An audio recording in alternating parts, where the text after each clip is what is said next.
Olá pessoal, mais uma videoaula aqui no canal Pensando Sociologicamente com o professor Miro Santos. A gente vai continuar com a leitura da cartilha do Instituto Tricontinental, Resistir com Fé, os Evangélicos e o Trabalho de Base. Muito bom, muito bom, muito bom. A gente estava falando sobre alguns grupos, né, a multiplicidade de movimentos evangélicos.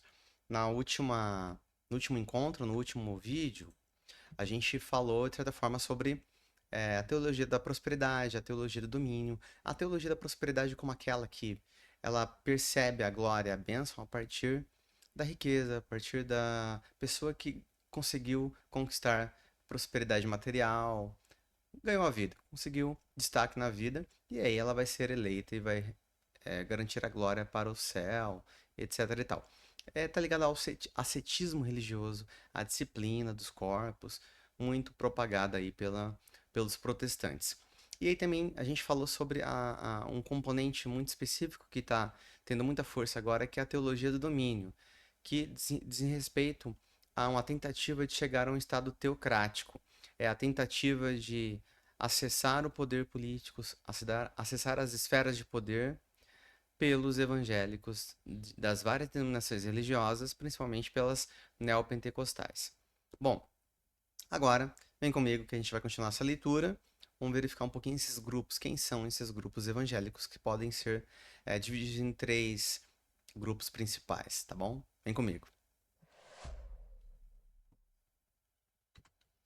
Bom, pessoal, na tela a gente pode, dentre a multiplicidade de denominações evangélicas e grupos, né, que são adeptos, né, são ali os religiosos, né, são os grupos que têm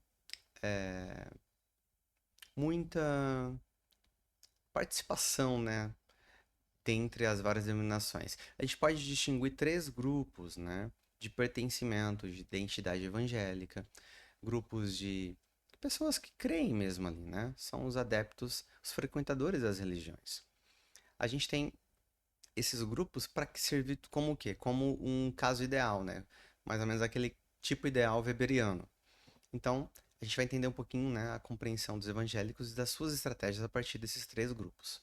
Então, temos evangélicos conservadores, que é o grupo no qual se encontram os evangélicos que seguem pessoas como Silas Malafaia, o Marco Feliciano, que buscam resgate de supostos valores da família tradicional e são tudo que se remete a pautas identitárias e a pautas dos direitos humanos.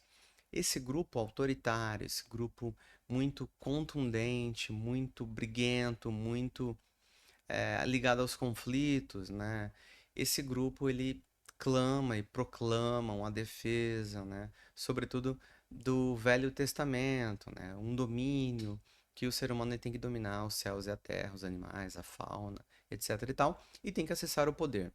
Poder bélico mesmo, né? Uma estratégia muito de conflito bélico. Você tem que acessar o poder. E aí, esse grupo conservador ligado ao Silas Malafaia, ao Marco Feliciano, eles buscam resgate de supostos valores da família tradicional. E são contra tudo que se remete aos direitos humanos, ao secularismo. É importante ressaltar que vão além de fiéis de linhas pentecostais. Também fazem parte os reformados calvinistas, como é o caso de teólogos e pastores como Augusto Nicodemos, Franklin Ferreira, Milton Ribeiro da Maria Alves. Em nome de ditos valores, os quais nem eles praticam, escondem e disfarçam seu apoio político e prático a diferentes formas de controle social. Então, esses camaradas eles vão justificar domínio, controle social, controle dos corpos, opressão das mulheres, o sexismo, né, o ataque às mulheres. As mulheres têm que ser um grupo social muito submisso aos homens. Então, assim, ataque às religiões de matriz africana, esse grupo combate como uma defesa do bem contra o mal, e o mal é tudo o outro. Então é muito xenofóbico, esse grupo é muito etnocêntrico, né? Ele ele permite reconhecer apenas então somente a sua denominação religiosa como superior e como a melhor. Então isso é problemático, muito problemático. Então, eles apoiam, né, práticas do quê? De controle social, justificam opressões, legitimando mecanismos de dominações e formas mais brutas de exploração. Então é ruim, né? E quando a gente fala de religião, é religare, né? É ligar o que? Em relação ao sagrado, né? Ao mundo mundano, né? O cotidiano, profano, e você tem a vertente sagrada. Então você tem que fazer essa ligação com solidariedade, com respeito, com integração, com escuta, com ouvir o outro. Então, esse grupo muito contundente, grupo muito fervoroso nos ataques, eles acabam fazendo muita coisa que não estão nos preceitos ali, sobretudo cristãos, né? E não reproduzem, não remetem e não reconhecem também as práticas, inclusive, do próprio Jesus Cristo, né? O tão falado líder espiritual, né? Filho de Deus, etc e tal.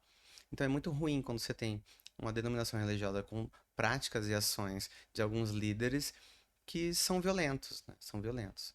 É muito ruim mesmo e acaba maculando, acaba tornando a imagem dessa religiosidade que é tão intimista, tão importante uma busca, né, por melhoria, uma busca por ligar a Deus, você acaba tendo um problemaço aí quando essas pessoas elas atacam e são muito intolerantes para com o outro.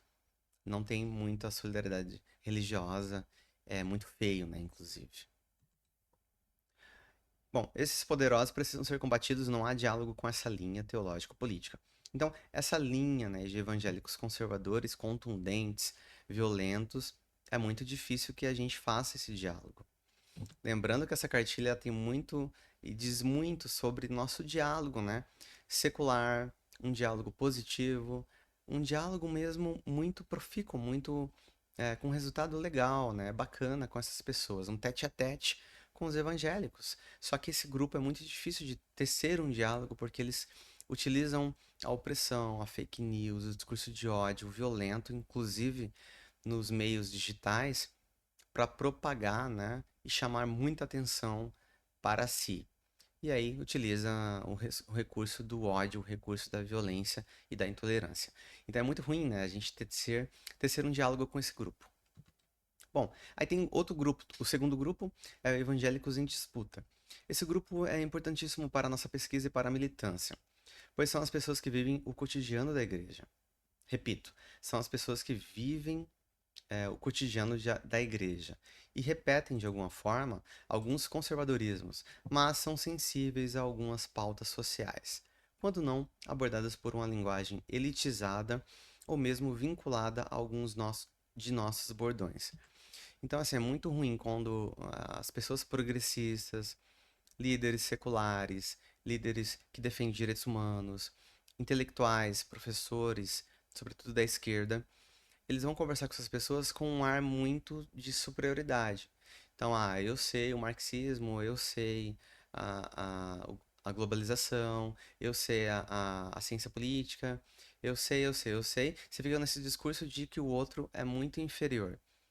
Quando você tem essa ação, você não dialoga, não há espaço para solidariedade, não há espaço para entendimento. Então, por isso que é muito ruim você utilizar bordões, né? Utilizar chavões, utilizar um linguajar muito teórico, né, para com essas pessoas, como se a teoria explicasse o cotidiano sem dialogar com o cotidiano. Então, é muito fácil você falar de mais-valia, de marxismo e de luta de classes para uma pessoa que está trabalhando 12 horas por dia, pegando uma condução para ir ao trabalho, acordando 4 horas da manhã, etc e tal, que não tem tempo para ler, para entender as suas categorias e conceitos sociais da teoria, porque ele não tem nem acesso a essa teoria. É muito fácil, né, você se sentir superior. Então, para com essas pessoas, para com esse grupo de evangélicos, que são grupos de evangélicos em disputa, é importante, né, ter uma linguagem muito mais acessível. É um grupo que temos que pensar estrategicamente em como dialogar, como sermos cuidadosos e entendermos que, ainda que reproduzam discursos conservadores, são trabalhadores. Então, assim, eles são classes trabalhadores, são classe C, D, E, que está do nosso lado da luta, né? Eles não são patrões, eles não são burguesia, eles não são empreendedores de um grande. Não são 1% das pessoas empresárias. Não são 1% que representam os mais ricos. Então, esses adeptos à religião evangélica, mesmo que neopentecostal, que não são do grupo conservador, são esse grupo em disputa, são classe trabalhadora, conversa com todo mundo, dialoga muito bem, e eles são pescados, né? Eles são subordinados à concepção de alguns líderes, e esses líderes sim que são ruins, que verbalizam ataques, são muito violentos e que até mesmo estragam, né, os ditames da sua religião. Então, os adeptos, né, desse grupo podem ser conversados, podem ser trazidos ao secularismo, podem ser trazidos aos direitos humanos, depende da nossa escuta e da nossa conversa numa linguagem muito mais acessível. Então, assim, é um grupo que temos que pensar estrategicamente. Estrategicamente, dialogar com muito cuidado, né? São trabalhadores. Bom, o terceiro grupo são evangélicos progressistas, que é aquele grupo mesmo companheiro, aquele grupo que são adeptos à religião e às denominações evangélicas, a religião cristã, de várias denominações evangélicas, que não são ofensivos, não são aqueles falastrões, não são a galera aí dos líderes, né? Violentos, não são aqueles charlatões. São os caras que leem teologia, estudam muito, têm um diálogo muito adequado para com todas as pessoas. Então, essas pessoas são líderes importantes. Estão do lado, né, das pessoas mais pobres, porventura, da classe trabalhadora, porventura, em busca da igualdade, da superação de tudo aquilo que é ruim na nossa cidade. Superação do analfabetismo, superação de uma educação ruim, superação das diferenças de classes sociais, superação das desigualdades. As pessoas elas podem vir a somar conosco, tá? Então, assim, muita atenção na tentativa de trazer esses líderes progressistas que eles devem aparecer muito mais. O que aparece são os líderes conservadores, da bravatas, os charlatões, os mercadores da fé. E eles acabam é, diminuindo, né? Tornando os líderes progressistas invisibilizados, invisíveis. Mas na verdade tem muitos líderes que são progressistas. Então, esses evangélicos progressistas são um grupo que deve ser considerado companheiro. Compartilha das pautas progressistas, podendo variar a intensidade a temas sensíveis, linguagem, etc. Podemos pensar nesse grupo em duas subcategorias. E aí temos militantes do movimento social, que são evangélicos, mas a sua identidade de luta é pela terra, por moradia, etc e tal. Então a religião ali é um componente importante do seu campo de identidade, mas não é o primeiro. E tem os evangélicos, para quem a luta se dá a partir de sua fé, atuação na igreja, pastorais, grupos, e assim eles vão fazendo coletivos religiosos, tá bom? Então são esses grupos aí que são evangélicos progressistas. Essas definições de cada momento histórico e das características mutantes das igrejas e movimentos evangélicos não são definidoras de toda a complexidade crente nos territórios brasileiros, mas são elementos importantes para refletirmos como algumas das características que balizam os discursos de cada igreja serviram muitas vezes para discursos e ações opressoras e conservadoras, assim como também elementos de resistência.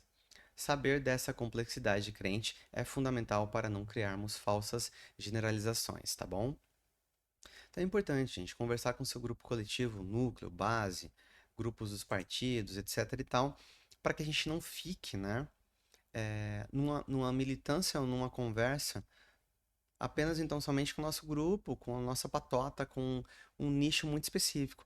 Ah, professores intelectuais vão conversar com professores intelectuais, artistas vão conversar com artistas, a galera do jornalismo vai conversar com jornalista, a galera do teatro vai conversar com teatro, e o pessoal que são de denominação evangélica protestante será considerado como um crente, simples, que não percebe o mundo à sua volta, não entende a ciência.